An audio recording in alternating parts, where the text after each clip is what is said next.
lộ chi tiết về mối quan hệ hiện tại của Phùng Thiệu Phong với Triệu Lệ Dĩnh. Triệu Lệ Dĩnh, nữ diễn viên trẻ sinh vào thập niên 1980, đã ly hôn Phùng Thiệu Phong vào năm 2021. Con trai của họ được giao cho gia đình người đàn ông này chăm sóc. Gần đây, Phùng Thiệu Phong bị chụp ảnh đang có tình mới, tuy nhiên anh chưa chính thức phản hồi. Gần đây, người ta chụp ảnh anh một mình đến bệnh viện Nhi, dường như là để đưa con trai đi kiểm tra sức khỏe. Sau khi gặp bác sĩ, Phùng Thiệu Phong một mình rời đi. Còn Hương Hương lái xe đưa Triệu Lệ Dĩnh về nhà. Hai người cùng nhau chăm sóc con trai, mặc dù không có duyên nên vợ nên chồng nhưng họ vẫn là một gia đình tốt. Theo báo cáo, Phùng Thiệu Phong gần đây đã được chụp ảnh mặc đồ đen, đội mũ bóng chày đen và đeo khẩu trang đen tại bệnh viện Nhi. Sau đó, anh đưa con trai ông lên xe trong khi ông đi bộ ra khỏi tòa nhà bệnh viện. Chủ nhân của chiếc xe này chính là Triệu Lệ Dĩnh. Phùng Thiệu Phong và Triệu Lệ Dĩnh đã ly hôn nhiều năm. Giới truyền thông suy đoán rằng lý do Phùng Thiệu Phong chọn cách ly hôn một mình có thể là để tránh sự nghi ngờ. Suy cho cùng, anh ấy đã từng chụp ảnh với một người yêu mới cách đây một thời gian. Và có thể sẽ bất tiện nếu anh ấy ở quá gần mẹ của đứa con mình. Trước đó, paparazzi đã chụp được ảnh Phùng Thiệu Phong đưa bạn gái mới đi siêu thị. Nắm tay nhau trên phố vào đêm khuya và thậm chí còn đan tay vào nhau. Khi tính tiền ở siêu thị, Phùng Thiệu Phong thậm chí còn đưa điện thoại di động của mình để thanh toán hóa đơn. Mối quan hệ này là hiển nhiên. Phùng Thiệu Phong và Triệu Lệ Dĩnh luôn bảo vệ con trai mình sau khi ly hôn, chiếc mặt nạ đen không che giấu được tình yêu sâu son chơi đùa trong công viên ấm áp vô cùng. Họ lý giải bằng hành động rằng vì con cái, tình yêu vẫn tiếp tục theo một cách khác, cuộc hôn nhân không có đám cưới sẽ kết thúc. Nhưng họ xây dựng một phòng tắm nắng để con cái họ lớn lên thông qua việc cùng nhau nuôi dạy. Mô hình hòa giải của các bậc cha mẹ ly hôn trong ngành giải trí đang âm thầm viết lại định nghĩa về tình cảm gia đình. Ngày 10 tháng 4 năm 2025, một số cư dân mạng bắt gặp Phùng Thiệu Phong đưa con đi khám bác sĩ tại một bệnh viện Nhi ở Thượng Hải. Ngày hôm đó, Phùng Thiệu Phong ăn mặc đơn giản với áo phông đen, đội mũ và đeo khẩu trang. Anh ấy trông như thể sắp biến mất trong đám đông, nhưng vẫn dễ dàng được cư dân mạng nhận ra. Mặc dù không rõ đứa trẻ mắc bệnh gì nhưng có vẻ như không có vấn đề gì nghiêm trọng. Không lâu sau, người ta nhìn thấy họ đưa đứa trẻ ra lên xe của mẹ Triệu Lệ Dĩnh, còn Phùng Thiệu Phong đi bộ rời đi. Xét về góc độ này, cặp đôi này khá nhất quán trong vấn đề con cái. Mặc dù họ không còn là vợ chồng nữa nhưng họ vẫn là cha, mẹ của đứa trẻ.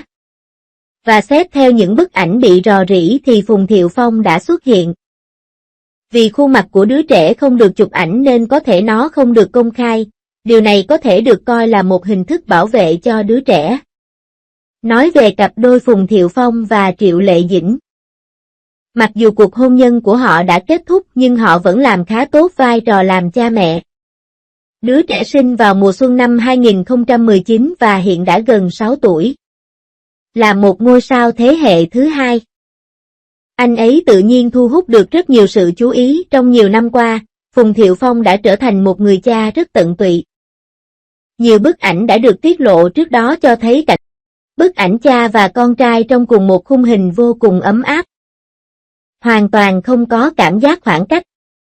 Đứa trẻ 5 tuổi trong bức ảnh đang cao lớn dần và gần bằng vòng eo của bố mình. Cậu nhóc tràn đầy năng lượng, Phùng Thiệu Phong vẫn kiên nhẫn đi cùng. Còn thường xuyên ôm và cõng cậu trên lưng. Mặc dù đứa trẻ này chưa bao giờ chính thức xuất hiện trước công chúng, nhưng chỉ cần nhìn vào góc nghiêng và đường nét cơ thể được hé lộ một chút, chúng ta có thể cảm nhận được tiềm năng của cậu bé đẹp trai này. Lông mày và mắt của cô ấy đều thanh tú và tinh tế, cô ấy thừa hưởng vẻ đẹp của cha mẹ một cách hoàn hảo. Là một người mẹ, tình yêu thương của Triệu Lệ Dĩnh dành cho con trai là điều không thể diễn tả thành lời.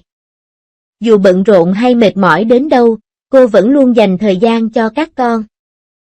Cô ấy thực sự là một người mẹ có trách nhiệm chơi, và chúng tôi cũng thường đi dạo ở công viên vào cuối tuần.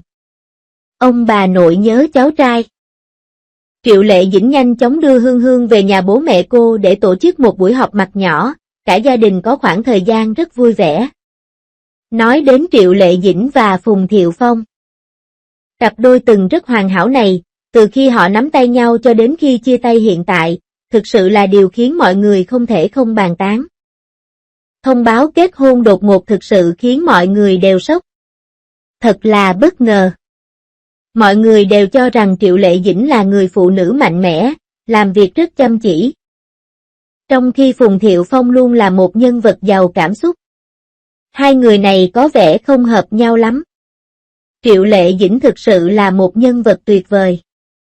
Với sự kiên trì của mình, cô đã vươn lên từ vị trí thấp kém và trở thành ngôi sao hàng đầu như ngày toàn được hỗ trợ bởi sức mạnh của các tác phẩm. Cả Princess Aren và The Guinea of Fairlaw đều cực kỳ nổi tiếng, giúp cô khẳng định vị thế là một nữ diễn viên hàng đầu. Điều đáng ngưỡng mộ hơn nữa là độ nổi tiếng của Triệu Lệ Dĩnh vẫn luôn ổn định, độ được công chúng yêu thích rất tốt và hầu như không có dấu hiệu nào cho thấy có bất kỳ tin tức tiêu cực nào về cô. Nói đến Phùng Thiệu Phong, anh có rất nhiều tác phẩm, nhưng không ai nghĩ rằng người anh sẽ kết hôn lại là Triệu Lệ Dĩnh, người dường như chẳng liên quan gì đến anh. Hơn nữa, họ không tổ chức đám cưới và ngay cả ngôi nhà tổ chức đám cưới cũng trở thành một điều bí ẩn.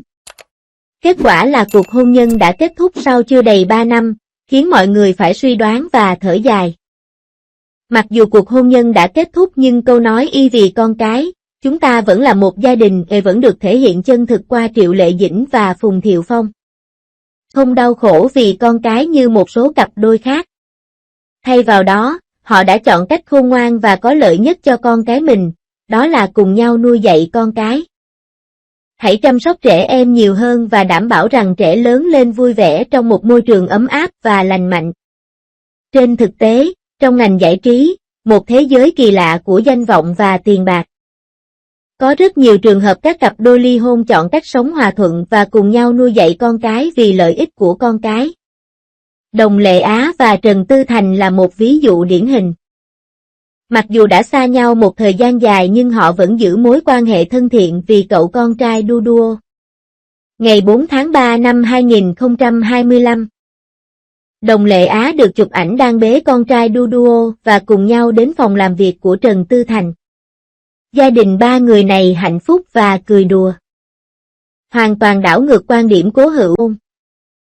Duduo tràn đầy năng lượng khi xuống xe, trong khi Tông Lea có vẻ thân thiện và hào phóng. Trò chuyện với nhân viên một cách tự nhiên, không hề có cảm giác ngại ngùng nào cả. Tôi nghe nói sau khi Đồng Lệ Á và Trần Tư Thành ly hôn, họ có nhiều cơ hội gặp nhau vì sự trưởng thành của con cái. Gần đây, Đồng Lệ Á đã xuất hiện tại sự kiện ở trường của con trai và thảo luận về việc học của con với Trần Tư Thành. Điều thú vị hơn nữa là cô vẫn tiếp tục tham gia các bộ phim do Trần Tư Thành làm đạo diễn, hai người vẫn có sự hiểu ngầm trong tác phẩm. Trên thực tế, tình yêu có nhiều hình thức. Ngay cả khi tình yêu mất đi, tình cảm gia đình vẫn có thể tiếp tục. Vì con cái, cha mẹ gạt bỏ định kiến, chọn cách cùng nhau làm việc và mang đến cho con một mái ấm hoàn thiện nhất có thể. Đây thực sự là tình yêu thương sâu sắc nhất mà cha mẹ có thể dành cho Lệ Dĩnh, được cho là đã yêu nhau sau khi hợp tác trong các bộ phim điện ảnh và truyền hình. Họ bỏ qua quá trình thừa nhận mối quan hệ và đi thẳng đến việc thông báo về cuộc hôn nhân. Họ sinh một đứa con trai vào năm sau. Họ tuyên bố ly hôn vào năm 2021 chủ yếu vì họ đã xa nhau quá lâu. Triệu Lệ Dĩnh sau đó đã từ bỏ quyền nuôi con trai và giao cho gia đình chồng cũ nuôi dưỡng. Khi tham gia nhà hàng Trung Hoa 5, nữ diễn viên Ninh Tĩnh đã hỏi cô tại sao lại vui vẻ khi đối mặt với máy quay như vậy. Triệu Lệ Dĩnh hào phóng nói rằng cô muốn để chữa lành vết thương trong lòng. Ninh Tĩnh sau đó hỏi Triệu Lệ Dĩnh tại sao cô lại giao con cho chồng cũ. Triệu Lệ Dĩnh cho biết, tình hình tài chính của anh ấy tốt hơn tôi. Câu chuyện của cặp đôi diễn viên nổi tiếng Triệu Lệ Dĩnh và Phùng Thiệu Phong thực sự đã thu hút được rất nhiều sự chú ý trong mối quan hệ và cuối cùng đã đến được với nhau. Đám cưới của Triệu Lệ Dĩnh và Phùng Thiệu Phong thu hút nhiều sự chú ý, nói về chuyện tình của họ. Có thể nói đó là một hành trình tuyệt vời, có cả tiếng cười và nước mắt. Tôi hy vọng hai người có thể tiếp tục hạnh phúc trong tương lai và tiếp tục mang đến những tác phẩm tuyệt vời cho người hâm mộ.